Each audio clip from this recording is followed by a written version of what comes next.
기원전 2000년 무렵 나일강 주변의 사제들은 매일 밤 하늘을 올려다보며 별의 움직임을 기록했다. 그들은 신의 뜻을 읽기 위해 하늘을 관찰했지만 실제로는 인류 최초의 천문학자였다. 일식과 월식의 주기를 계산하고 별자리의 변화를 기록하면서 신의 계시를 이해하려 했던 그들의 노력이 과학의 기원이 되었다. 달력은 제사의 일정표이면서 동시에 농사의 계획표였고, 종교적 예배는 시간과 질서를 창조하는 문명의 기술이었다. 이렇게 종교는 인류의 공포 속에서 태어나 문명의 첫 질서를 만들어냈다.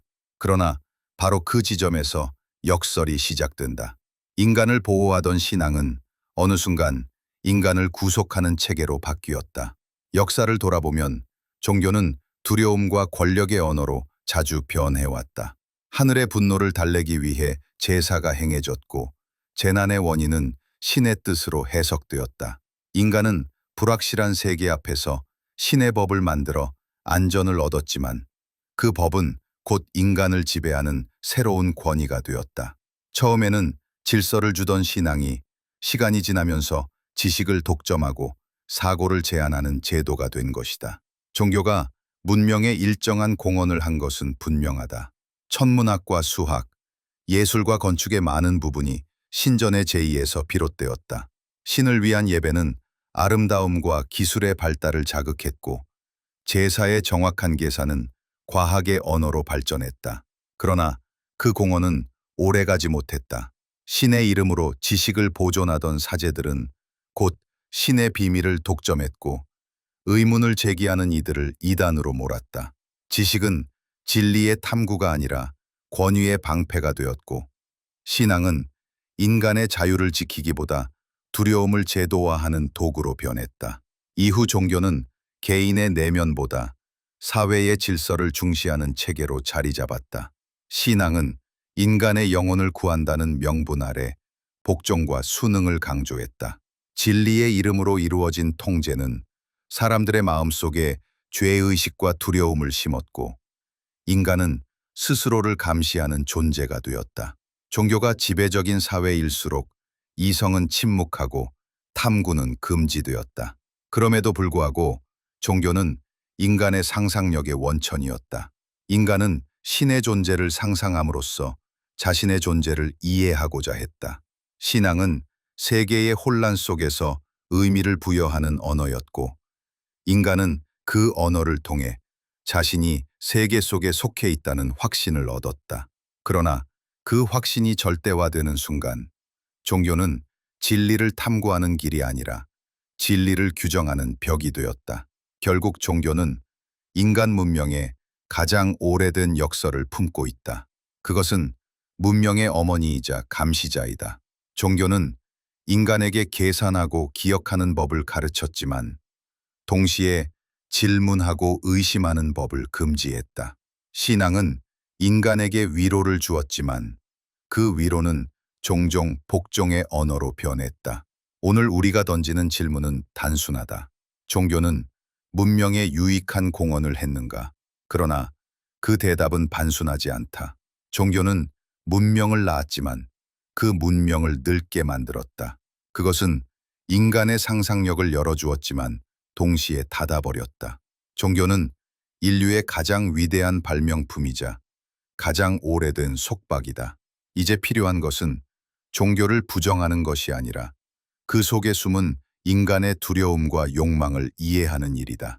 그래야만 우리는 신의 이름이 아니라 인간의 자유로 문명을 다시 사유할 수 있다. 종교가 문명 속에서 가장 강력한 힘으로 자리 잡은 시기는 단순한 신앙의 시대가 아니라 정치와 결탁한 시대였다. 신앙은 내면의 문제로 출발했지만 곧 사회의 질서를 규정하는 언어가 되었고, 신의 이름은 왕권의 보증이 되었다. 역사 속에서 이 결탁은 인간이 신을 섬긴 것이 아니라 신의 이름으로 인간을 지배하려 했던 긴 이야기로 이어졌다. 고대 메소포타미아에서 왕은 신의 대리자로 여겨졌다. 함무라비 법전의 서문에는 법이 신 샤마쉬의 명령에서 비롯되었다는 선언이 있다. 법의 근거가 신에게 있기에 왕의 통치는 곧 신의 뜻이었다. 백성은 왕에게 복종하면서 동시에 신에게 복종한다고 믿었다. 신앙은 정의의 이름으로 인간의 위계를 정당화했고 신의 법은 곧 인간의 법이 되었다. 이렇게 신의 권위는 세속 권력을 신성화하는 장치가 되었다. 이집트의 파라오도 마찬가지였다. 그는 단순한 통치자가 아니라 신의 현현이었다. 파라오의 말은 곧 신의 명령이었고 피라미드는 그 권력의 상징이었다. 종교는 영혼의 구원을 약속하는 대신 왕의 불멸을 보장했다. 사제들은 신의 의식을 수행하면서 동시에 국가의 재정을 관리했고 제의는 신앙이 아니라 행정의 도구로 사용되었다. 하늘의 질서가 곧 땅의 질서로 확장된 것이다. 중세 유럽으로 오면 이 결탁은 더 정교해진 형태로 나타난다. 교황은 하늘의 대리인으로서 왕을 임명하고 폐위할 권리를 가졌다. 신의 권위에 의한 통치라는 개념은 교회의 정치적 언어로 자리 잡았다. 신의 뜻을 해석하는 권력은 왕보다 더 높았고 신앙은 시민의 충성심을 관리하는 체계가 되었다. 그 결과 신앙의 자유는 거의 존재하지 않았다.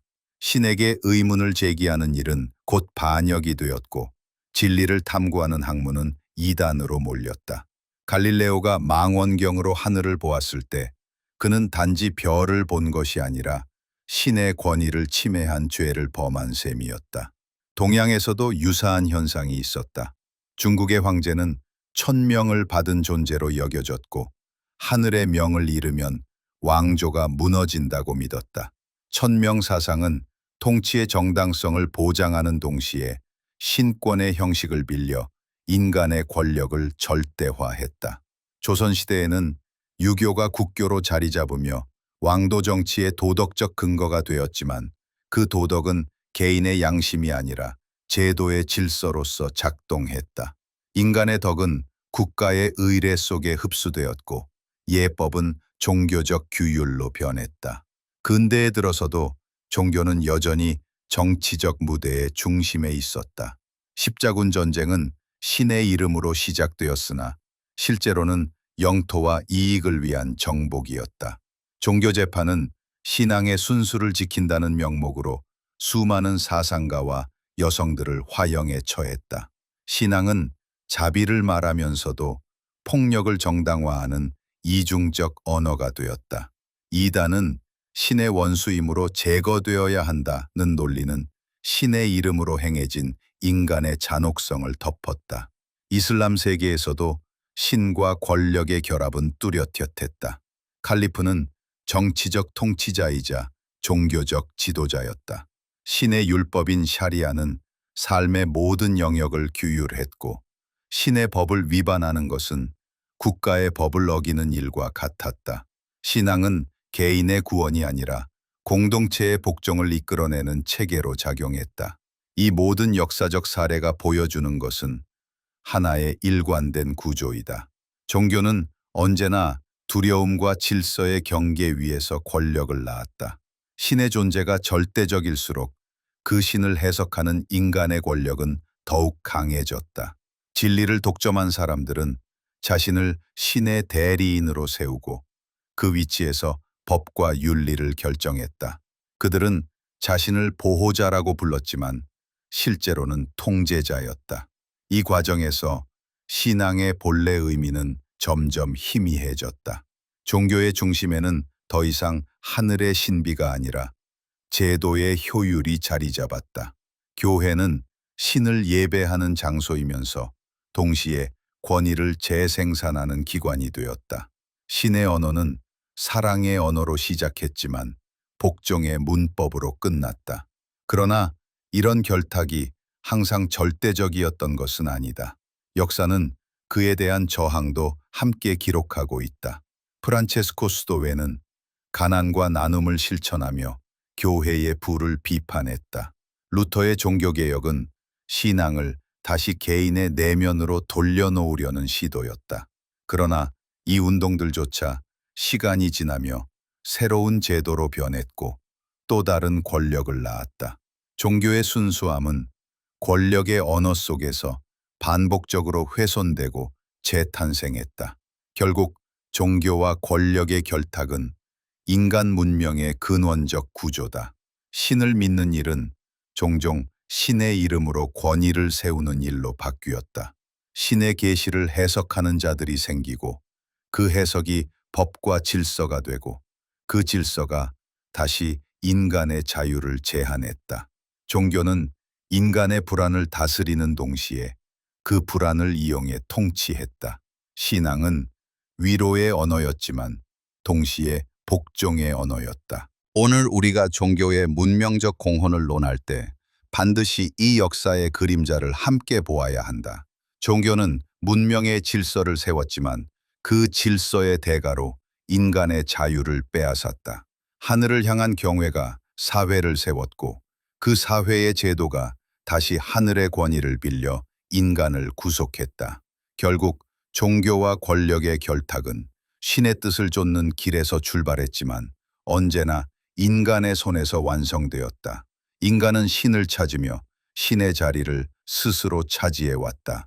그리고 그 긴 역사 속에서 종교는 문명의 빛이자 동시에 그 빛의 그림자가 되었다. 역사는 종교가 도덕을 내세워 인간의 자유와 행복을 억압한 사례들로 가득하다. 종교는 언제나 선과 악의 경계를 규정하는 힘을 가졌지만 그 경계는 종종 권력의 필요에 따라 바뀌었다. 인간의 삶을 더 선하게 만들기 위해 만들어진 규율이 오히려 인간을 죄책감과 두려움 속에 가두었다. 신의 이름으로 세워진 도덕은 사랑의 언어가 아니라 복종의 문법으로 작동했다. 가장 극적인 예는 노예제도다. 고대 사회에서 노예는 인간이 아니라 재산으로 간주되었다. 그러나 기독교가 유럽 문명의 중심이 되었을 때조차 교회는 이 제도에 반대하지 않았다. 오히려 교부들의 가르침 속에서 노예제는 신의 섭리로 정당화되었다. 주인에게 순종하라는 구절은 억압의 도구가 되었고 복종은 덕목으로 포장되었다. 18세기 유럽에서 노예제 폐지를 주장한 사람들이 등장했을 때 교회는 그들을 신앙의 적으로 보았다. 신의 질서를 어지럽히는 급진주의자들이라 했다. 자유를 향한 인간의 요구는 신의 뜻에 대한 반역으로 간주되었다. 19세기 독일에서는 폐위된 왕가의 재산을 몰수할 것인가를 놓고 국민 투표가 있었다. 당시 교회는 왕족의 재산을 빼앗는 것은 기독교 교리에 어긋난다고 공식 발표했다. 그 결과 교회의 권위는 권력자들의 이익을 지키는 방패로 작동했다. 도덕은 정의의 언어가 아니라 보존의 언어로 변했다. 종교의 윤리가 사회적 약자를 보호하기보다 기득권을 유지하는 수단이 되었던 것이다. 이러한 도덕의 타락은 단지 제도적 부패의 문제가 아니었다. 종교는 인간의 내면 속에서도 폭력을 행사했다. 그 대표적인 예가 성에 대한 태도이다. 종교는 오랫동안 성을 부정적인 것으로 보았다. 성은 죄와 가까운 영역으로 분류되었고 욕망은 억압되어야 할 본능으로 여겨졌다. 사랑은 정결로, 결혼은 속죄로 규정되었다. 인간의 몸은 신의 형상이 아니라 유혹의 도구가 되었고 육체의 쾌락은 죄의 유혹으로 간주되었다. 이 태도는 중세의 수도원 문화 속에서 극단적으로 나타났다. 수도자들은 금욕을 덕목으로 삼았고 여자는 타락의 상징으로 묘사되었다. 아담의 타락이 하와의 유혹에서 비롯되었다는 신화는 여성에 대한 혐오를 정당화했다. 교회는 처녀성을 최고의 미덕으로 찬양했고 결혼은 정욕을 제어하기 위한 차선의 제도라 했다. 성바울의 말처럼 정욕에 불타는 것보다 결혼하는 것이 낫다는 구절은 오랫동안 인간의 욕망을 죄의 언어로 감싸는 근거가 되었다. 그 결과 인간의 몸은 부끄러움의 장소로 변했다. 욕망은 죄의 증거가 되었고 쾌락은 신앙의 적이 되었다. 사랑은 더 이상 기쁨의 사건이 아니라 죄책의 그림자 속에서 이루어졌다. 인간은 자신을 미워함으로써 도덕적이라고 느꼈고 고통을 감내함으로써 신에게 가까워진다고 믿었다. 자학의 윤리가 도덕의 이름으로 정당화되었다. 이 자학은 단지 개인의 내면에 머물지 않았다. 사회 전체의 도덕 구조를 형성했다. 쾌락을 추구하는 자는 부도덕한 자로 낙인 찍혔고 즐거움을 말하는 언어는 방탕으로 해석되었다. 심지어 질병의 예방조차 죄의 문제로 치환되었다. 매독이 확산되었을 때 예방의 지식을 알리는 일은 죄인의 벌을 방해하는 행위로 비난받았다. 병의 고통은 죄의 대가로 여겨졌고 고통받는 자는 동정의 대상이 아니라 심판의 대상이 되었다. 이러한 도덕의 구조 속에서 종교는 인간의 행복보다 규율을 앞세웠다. 도덕은 자유의 길이 아니라 복종의 사슬이 되었다. 사랑은 통제되었고 욕망은 부정되었다. 신앙은 인간의 내면을 정화하기보다 그 내면을 두려움으로 채웠다. 종교는 인간에게 죄의식을 심어줌으로써 순종을 길러냈고 순종은 다시 종교의 권위를 강화했다. 이처럼 도덕의 이름으로 행해진 통력은 문명 속에 깊이 스며들어 있다. 인간의 몸을 죄의 근원으로 본 시선은 여전히 남아있고 욕망을 부정하는 문화는 여전히 도덕의 이름으로 정당화된다. 그러나 만약 도덕이 인간을 구속하고 부끄럽게 한다면 그것은 더 이상 도덕이 아니다. 진정한 윤리는 인간이 자신을 미워하지 않게 만드는 법에서 출발해야 한다. 종교의 도덕은 인간을 더 선하게 만들려 했으나 그 과정에서 인간을 더 불행하게 만들었다. 선의 이름으로 행해진 폭력은 악보다 더 깊은 상처를 남긴다. 그것은 죄의식이라는 형태로 인간의 마음속에 남아 세대를 거쳐 이어진다. 종교가 문명에 유익한 공헌을 하려면 이제는 이 오래된 도덕의 언어를 다시 물어야 한다. 규율보다 생명, 복종보다 자유, 죄책보다 연민의 윤리로 나아가지 않는 한 종교는 여전히 도덕의 이름으로 폭력을 반복할 것이다. 인류의 정신사에서 죄의 개념처럼 깊게 인간의 내면을 형성한 언어는 없다. 죄는 신 앞에서 인간이 느끼는 두려움의 이름이었고 동시에 자기 자신에 대한 불신의 구조였다. 그러나 종교가 이 개념을 제도화한 순간 죄는 신앙의 핵심이라기보다 통제의 도구로 변했다. 죄는 인간의 내면을 교화시키기보다 죄책감을 내면화시켰고 그 죄책감은 문명 전체의 정서적 구조를 지배했다. 종교가 만들어낸 죄의 논리는 단순하다. 인간은 본래 불완전하며 그 불완전성은 신의 명령을 어긴 데서 비롯된 것이다. 그러므로 인간은 끊임없이 속죄해야 한다. 이 사상은 겉으로는 겸허와 회개의 윤리처럼 보이지만 실제로는 인간이 자기 자신을 부정하도록 만든다. 인간은 신 앞에서 결코 완전해질 수 없기에 평생을 부끄러움과 두려움 속에서 살아야 한다. 이 구조는 종교적 구원 대신 도덕적 자학을 낳았다. 이러한 죄의 구조는 인간의 몸과 욕망을 가장 먼저 겨냥했다. 성적 욕망, 분노, 기쁨, 슬픔 같은 자연스러운 감정조차 죄의 흔적으로 간주되었다. 종교는 인간의 몸을 신의 성전이라 부르면서도 그 몸을 늘 의심하고 검열했다. 그 결과 인간은 자기 몸과 싸우는 존재가 되었다. 육체는 타락의 장소, 감정은 죄의 통로로 여겨졌다. 중세 유럽의 수도원들은 이 병리의 극단을 보여준다. 수도자들은 신에게 가까이 가기 위해 고통을 스스로에게 가했다. 채찍질, 단식, 침묵의 서약은 죄의 정화를 위한 의식으로 여겨졌다. 그러나 이러한 행위는 신앙의 순수함보다 인간의 자기 혐오를 강화했다. 인간은 고통 속에서만 신의 사랑을 느낄 수 있다고 믿게 되었고 고통은 곧 신의 언어로 받아들여졌다. 이런 태도는 근대에 이르러서도 사라지지 않았다. 19세기 유럽에서 성병의 확산은 단지 의학의 문제가 아니라 신학의 문제였다. 교회는 예방의 지식을 알리는 것을 반대했다. 병은 죄의 결과이며 죄인은 벌을 받아야 한다는 논리가 지배했다. 심지어 무고한 아내와 아이가 감염되어도 그것은 죄인의 대가로 받아들여졌다. 인간의 고통은 신의 정의를 증명하는 수단이 되었고 신의 정의는 잔혹함의 다른 이름이 되었다. 죄의 논리는 인간의 이성을 마비시켰다. 사람들은 자연재해나 질병, 불행조차 인간의 죄로 설명했다. 홍수와 화산, 전쟁과 기근은 신의 징벌로 해석되었다. 그 결과 인간은 세상을 탐구하기보다 두려워하게 되었고 자연의 원인을 이해하려는 대신 신의 분노를 달래려 했다. 과학적 사고는 죄의식 앞에서 금기시되었고 지식의 탐구는 신앙의 불경으로 간주되었다. 죄의 개념은 인간의 윤리 감각을 왜곡했다.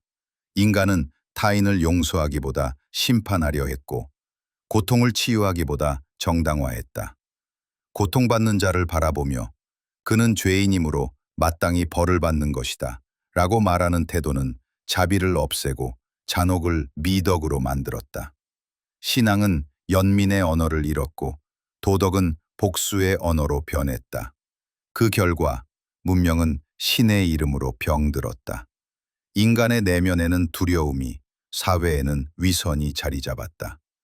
도덕은 죄의 언어로 가득 찼고 행복은 금지된 욕망이 되었다. 사랑조차 조건부로 주어졌다. 순결하지 않으면, 복종하지 않으면, 죄를 고백하지 않으면 사랑받을 자격이 없다고 믿었다. 신의 사랑은 절대적이라 했지만 인간에게 주어진 사랑은 늘 심판과 조건의 언어 속에 묶여 있었다. 이제 우리는 묻지 않을 수 없다. 죄란 무엇인가? 그것은 정말로 신의 정의를 위한 개념인가? 아니면 인간이 스스로를 통제하기 위해 만들어낸 심리적 장치인가? 죄가 인간의 겸허를 낳지 않고 자기 혐오를 낳는다면 그것은 더 이상 신앙의 언어가 아니다. 죄는 인간의 자유를 가르치는 것이 아니라 인간의 자유를 두렵게 만드는 언어가 되었다. 진정한 구원은 죄책의 소멸이 아니라 그 죄책으로부터의 해방에서 시작된다. 인간이 더 이상 자기 자신을 미워하지 않아도 되는 상태, 고통을 신의 뜻으로 정당화하지 않는 윤리, 타인의 상처를 죄의 대가로 보지 않는 시선이 필요하다. 종교가 문명의 진정한 공헌을 하려면 죄의 언어 대신 책임의 언어를 말해야 한다. 죄는 인간을 무너뜨리지만 책임은 인간을 일으킨다. 죄는 두려움의 기억이고 책임은 타자에게 응답하는 용기이다. 따라서 문명의 성숙은 죄의 내면화에서 벗어나는 일이다. 신을 두려워하는 종교에서 타자의 고통을 두려워하는 윤리로 나아가는 일이다. 종교가 다시 인간의 정신을 해방시킬 수 있다면 그것은 더 이상 죄의 이름으로 인간을 억압하지 않고 사랑의 이름으로 인간을 회복시키는 길에 서일 것이다. 문명이 신의 이름으로 세워졌다는 믿음은 오래된 신화이다. 인간은 자신이 만든 세상을 이해하기 위해 하늘을 바라보았고 그 하늘의 침묵 속에서 신의 존재를 상상했다. 그러나 어느 시대에서나 철학자는 묻는다. 그 신은 과연 존재하는가? 만약 존재한다면 그 존재는 어떤 의미를 가지는가? 종교가 문명에 유익했는가를 논하기 전에 먼저 그 종교의 기초가 되는 신의 실제를 물어야 한다. 신의 개념이 인간의 두려움에서 태어났다면 그 믿음은 진리가 아니라 심리의 산물이다. 역사의 한 장면을 보자. 중세의 신학자들은 신의 존재를 논증하기 위해 오랜 세월을 바쳤다. 토마스 아퀴나스는 우주의 질서 속에서 제일 원인을 찾았고 아우구스티누스는 인간의 내면에서 신의 흔적을 발견했다. 그러나 그들의 논증은 과학이 발전함에 따라 점점 설득력을 잃었다. 지동설이 등장하자 인간은 더 이상 우주의 중심이 아니었다. 신이 만든 질서의 조화는 흔들렸고 인간은 무한한 우주 속의 하나의 먼지로 전락했다. 신의 존재는 점점 증명할 수 없는 가정으로 남았다. 근대의 사상가들은 이 문제를 더욱 근본적으로 제기했다. 신은 과연 존재하는가? 아니면 인간이 스스로를 위로하기 위해 만든 상징인가? 세계가 합리적 질서에 따라 움직인다면 신은 더 이상 필수적이지 않다. 자연의 법칙이 세계를 설명할 수 있다면 창조주는 설명의 중심에서 밀려난다. 신은 우주의 설계자가 아니라 인간의 상상 속에서만 작동하는 언어가 된다. 이 문제는 단순히 철학의 논쟁에 그치지 않는다. 신의 존재를 믿는 태도는 지성의 태도와 연결된다. 어떤 사람은 말한다. 신의 존재를 증명할 수 없더라도 신앙은 유용하다. 그러나 이러한 실용적 신앙은 진리에 대한 탐구를 마비시킨다. 믿음이 이성보다 앞서면 증거는 더 이상 필요하지 않게 된다.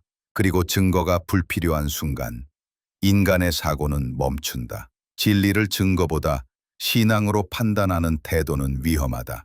그것은 편견을 강화하고 불편한 사실을 배제한다. 자신이 믿는 것을 옳다고 전제하기 때문이다. 그리하여 종교는 이성의 자유를 제한하고 새로운 지식의 등장을 두려워한다. 신을 모독한다는 이유로 지식인을 탄압한 역사적 사건들은 모두 이 구조 속에서 발생했다. 중세 말 과학자들이 별의 움직임을 관찰하며 우주의 질서를 새롭게 해석하려 했을 때 교회는 그들을 죄인으로 몰았다. 지식이 신의 질서에 도전한다고 여겼기 때문이다. 그러나 하늘은 교회의 교리를 따르지 않았다. 별들은 인간의 신앙보다 정확하게 움직였고 진리는 신의 이름이 아니라 탐구의 손끝에서 나타났다. 신앙은 믿음의 이름으로 이성을 억눌렀고 그 억눌림이 바로 문명의 정체였다. 이제 우리는 묻는다. 신을 믿는다는 것은 무엇인가?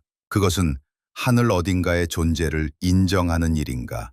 아니면 인간이 세계를 이해하려는 방식 중 하나인가? 만약 신이 인간의 도덕과 질서를 위해 발명된 개념이라면 신앙의 실체는 인간 자신이다. 인간이 자신의 불안을 신의 언어로 번역한 것이라면 신의 존재는 인간의 공포를 정당화하는 형식이 된다. 이러한 관점에서 보면 종교의 도덕은 결국 신의 존재가 아니라 신의 필요에 의존한다. 인간은 신이 필요하기 때문에 신을 만든다. 그 신은 세상을 지배하기 위한 명분으로 혹은 고통을 견디기 위한 위로로 작동한다. 그러나 그 신이 실제로 존재하지 않아도 신의 개념은 여전히 사회를 지배한다. 신의 부재보다 더 강력한 것은 신의 이름으로 만들어진 질서이다. 그렇다면 문명은 신의 존재를 통해 유지되는가?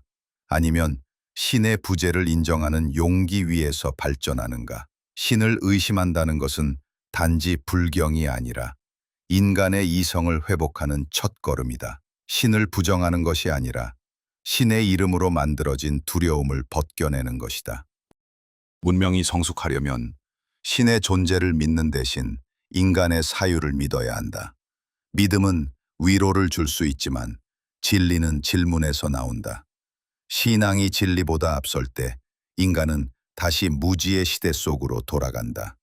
신의 이름으로 세워진 문명은 위대한 사원과 교리를 남겼지만 그 안에는 수많은 침묵과 억압이 있었다. 진리는 신의 음성이 아니라 인간의 용기에서 시작된다. 신을 찾는 일보다 더 어려운 일은 신 없이도 선하게 사는 일이다. 신의 존재를 증명하려는 대신 인간의 책임을 증명해야 한다. 그 책임이야말로 문명의 성숙이며 신의 이름이 아닌 이성의 이름으로 인간이 다시 자신을 구원하는 길이다. 인간은 오래전부터 죽음의 경계를 넘어서려 했다. 신앙의 핵심에는 언제나 영혼과 불멸의 약속이 있었다. 육체는 썩어도 영혼은 남는다는 믿음은 인간이 죽음을 견디게 하는 정신적 장치였다. 그러나 이 믿음이 제도화되자 영혼은 위로의 언어에서 통제의 언어로 바뀌었다. 종교는 영혼을 구원한다는 명분으로 인간의 삶을 규율하고 죽음 이후의 세상을 약속함으로써 현재의 불평등을 정당화했다. 고대 이집트의 피라미드는 그 상징이다. 왕의 무덤은 단순한 장례시설이 아니라 영혼의 통과 의례였다. 파라오의 영혼이 별로 승천한다는 믿음 아래 거대한 피라미드는 신적 권력의 물리적 형상으로 세워졌다. 그러나 그 불멸의 건축은 수천 명의 노동자들의 희생 위에 세워졌다. 영혼의 영광은 육체의 고통을 대가로 삼았다. 불멸의 신앙은 권력자의 불멸을 위한 신화로 작동했고 그 신화는 죽음조차 계급적으로 구분했다. 기독교의 영혼관은 인간의 내면에 더 깊은 흔적을 남겼다. 영혼은 육체와 분리된 순수한 실체로 규정되었고 그 영혼의 구원이 신앙의 목적이 되었다. 그러나 그 구원이 개인적 영생의 약속으로 좁혀질 때 신앙은 사회적 책임을 잃었다. 사람들은 자신의 구원에만 몰두했고 타인의 고통은 신의 계획 속에 포함된 것이라 여겼다. 선행은 공동체의 회복이 아니라 천국의 티켓이 되었다. 영혼의 불멸은 이타적 윤리보다 자기 중심적 구원의 논리를 강화했다. 이러한 사고는 스토아 학파의 개인주의적 윤리와 닮아 있다. 정치적 희망이 사라진 시대, 스토아의 철학자들은 내면의 평정 속에서 구원을 찾았다. 기독교의 영혼론도 이와 같다. 사회적 변화가 불가능한 시대일수록 사람들은 세상의 악을 바꾸기보다 자기 안의 악을 다스리려 한다. 그리하여 신앙은 사회적 실천에서 벗어나 개인의 내면으로 후퇴했다. 인간은 세상을 사랑하기보다 자신을 구원하려 애썼고 그 구원은 종종 타인에 대한 무관심으로 이어졌다. 중세의 교회는 이 영혼의 논리를 더욱 강화했다. 세례를 받지 못하고 죽은 아이조차 천국에 갈 수 없다고 여겨졌다. 인간의 구원은 철저히 제도의 통제 아래 있었다. 신의 자비조차 교회의 허락을 통해서만 주어졌다. 신앙은 사랑의 언어였으나 구원은 자격의 언어로 바뀌었다. 더 나아가 교리는 인간의 생명조차 신의 소유물로 규정했다. 자살은 신의 주권에 대한 반역으로 간주되었고 자신의 고통에 벗어나는 행위조차 죄로 규정되었다. 생명의 주체는 인간이 아니라 신이었다. 근대 식민지 시대에 이르러 영혼의 불면은 새로운 형태로 재등장했다. 선교사들은 영혼의 구원을 명분으로 식민지를 개척했다. 원주민의 육체는 지배의 대상이었고 영혼은 구원의 대상이었다. 그들은 타인을 문명화한다는 이름으로 지배했고 그 지배를 신의 뜻으로 포장했다. 영혼의 불멸은 인간의 존엄을 확장하는 개념이 아니라 육체의 억압을 정당화하는 장치가 되었다. 이 모든 예에서 공통적인 것은 하나다. 영혼의 개념은 죽음의 공포를 넘어서는 위로이자 동시에 사회적 통제의 수단이었다. 영혼이 존재한다는 믿음은 인간을 도덕적으로 단련시켰지만 그 도덕은 삶을 억압하는 방향으로 작동했다. 인간은 죽음 이후의 행복을 믿기 위해 현재의 불행을 감내했다. 천국의 희망은 지상의 부조리를 정당화했고 영혼의 불멸은 육체의 고통을 영속시켰다. 그러나 영혼의 사상은 완전히 부정될 수 없다. 그것은 인간이 의미를 잃지 않으려는 가장 오래된 저항의 형태이기 때문이다. 인간은 죽음을 부정하기 위해서가 아니라 삶을 계속해 나가기 위해 영혼을 상상했다. 그 상상은 문학이 되었고 예술이 되었으며 철학이 되었다. 영혼은 인간의 내면에 남아있는 무한을 향한 욕망의 이름이다. 문제는 그 욕망이 제도에 의해 사유를 잃을 때이다. 영혼이 도덕의 감시자가 되고 불멸이 통제의 논리가 될 때 종교는 인간을 구원하지 못한다. 오히려 인간이 영혼의 자유를 잃는다. 영혼의 불멸이 진리라면 그 진리는 삶을 부정하지 않아야 한다. 인간이 지금 여기서 사랑하고 고통받고 기뻐하며 사는 일이야말로 영혼의 증거여야 한다. 영혼의 개념을 다시 사유한다는 것은 삶을 다시 존중하는 일이다. 죽음 이후의 구원을 약속하는 대신 지금 이 순간의 존엄을 회복하는 것이다. 종교가 문명의 진정한 공헌을 하려면 인간의 영혼을 저편의 신비가 아니라 이 세계의 관계 속에서 이해해야 한다. 영혼은 신의 것이 아니라 인간의 것이다. 그것은 신의 형상이 아니라 타자를 향한 책임의 흔적이다. 따라서 영혼의 불멸은 더 이상 죽음의 공포를 달래는 약속이 아니라 삶을 예민하게 느끼는 감각으로 다시 이해되어야 한다. 영혼이 있다면 그것은 하늘의 나라가 아니라 인간의 얼굴 속에 있다. 종교가 그 얼굴을 다시 볼 때 비로소 영혼은 권력의 언어가 아니라 자유의 언어로 말하게 된다.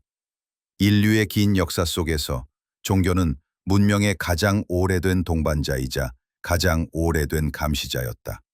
신앙은 인간의 두려움을 달래주었고 공동체를 묶는 상징적 질서를 제공했다. 그러나 동시에 종교는 그 질서를 이용해 인간의 자유를 억눌러 왔다. 신의 이름으로 세워진 제도는 하늘을 향한 기도의 언어로 시작되었으나 곧 권력의 명령으로 변했다. 종교의 공헌과 해악은 늘 한 몸이었다. 문명은 신앙으로 태어났으나 성숙하기 위해서는 그 신앙으로부터 스스로를 분리해야 했다. 종교의 긍정적 공헌을 부정할 수는 없다. 신앙은 인간에게 목적의 감각을 주었고 고통 속에서도 삶의 의미를 붙잡게 했다. 이집트의 사제들은 하늘을 기록하며 천문학을 열었고 인도의 성자들은 존재의 본질을 사유하며 철학의 씨앗을 뿌렸다. 중세의 수도원들은 지식을 보존했고 교회의 건축은 예술의 절정을 이루었다. 신을 향한 열망은 인간을 더 깊은 탐구로 이끌었다. 그러나 문제는 그 열망이 제도와 결합하는 순간이다. 진리의 탐구는 교리의 울타리 안에 갇히고 구원의 약속은 복종의 명령으로 변한다. 역사의 대부분에서 종교는 인간의 내면을 해방시키기보다 통제의 윤리를 강화했다. 죄의 개념은 인간의 정신을 감시했고 도덕은 사랑보다 규율을 앞세웠다. 인간의 몸은 신의 성전이 아니라 금기의 장소가 되었고 욕망은 죄의 언어로 치환되었다. 고통은 신의 시험으로, 불평등은 신의 섭리로 해석되었다. 그리하여 인간은 자신의 불행을 정당화하고 타인의 고통을 합리화하는 법을 배웠다. 종교는 인간의 연민을 가르쳤지만 동시에 그 연민을 억눌렀다. 그러나 종교를 단순한 억압의 도구로만 볼 수는 없다. 종교가 없었다면 인간은 하늘을 두려워하기보다 잊었을 것이다. 인간은 신앙을 통해 자신을 초월하는 차원을 상상했고 그 상상력은 문명의 가장 큰 자산이었다. 신의 존재를 증명할 수 없더라도 신의 관념은 인간이 도덕과 질서를 만들게 했다. 신을 향한 믿음이 인간을 구속했지만 동시에 그 믿음은 인간을 스스로의 책임으로 이끌었다. 종교의 모순은 바로 이 이중성에 있다. 그것은 인간을 구속하면서도 인간을 성장시켰다. 오늘의 세계에서도 그 모순은 여전히 반복된다. 신의 이름은 여전히 전쟁의 구호로 사용되고 동시에 평화의 기도로 울린다. 종교는 여전히 사람을 구원한다고 말하지만 때로는 타인을 심판하기 위해 사용된다. 신앙은 공동체의 연대를 약속하지만 다른 믿음을 가진 자를 배제한다. 문명은 신앙의 유산 위에 서 있으나 그 신앙이 만든 상처를 여전히 치유하지 못하고 있다. 이제 필요한 것은 종교의 부정이 아니다. 종교의 기억을 다시 읽는 일이다. 신앙이 인간을 지배하던 시대에서 인간이 신앙을 성찰하는 시대로 넘어가야 한다. 종교가 다시 문명에 공헌할 수 있는 길은 신의 권위를 강화하는 것이 아니라 인간의 책임을 일깨우는 일이다. 신의 이름으로 두려움을 주는 대신 타자의 고통에 응답하는 윤리를 세워야 한다. 종교가 문명에 남긴 진정한 유산은 신전도 교리도 아니다. 그것은 인간이 의미를 잃지 않으려 했던 몸부림, 절망 속에서도 하늘을 향해 말을 걸었던 목소리이다. 종교는 인간의 불안이 만든 언어이지만 그 언어 속에는 여전히 희망이 깃들어 있다. 신을 믿는 일보다 더 어려운 일은 신 없이 선하게 사는 일이다. 그 일은 종교의 폐허 위에서 새롭게 시작되는 문명의 윤리다. 결국 문명의 성숙은 신을 찬양하는 데 있지 않고 신의 이름으로 행해진 폭력을 성찰하는 데 있다. 종교는 인간의 영혼을 하늘로 이끌었지만 그 하늘을 지상으로 다시 불러내야 한다. 신의 나라가 아니라 인간의 얼굴에서 신성을 발견할 때 종교는 비로소 문명에 유익한 공헌을 하게 된다. 신은 인간의 두려움에서 태어났지만 그 신을 넘어서는 순간 인간은 비로소 자유로워진다.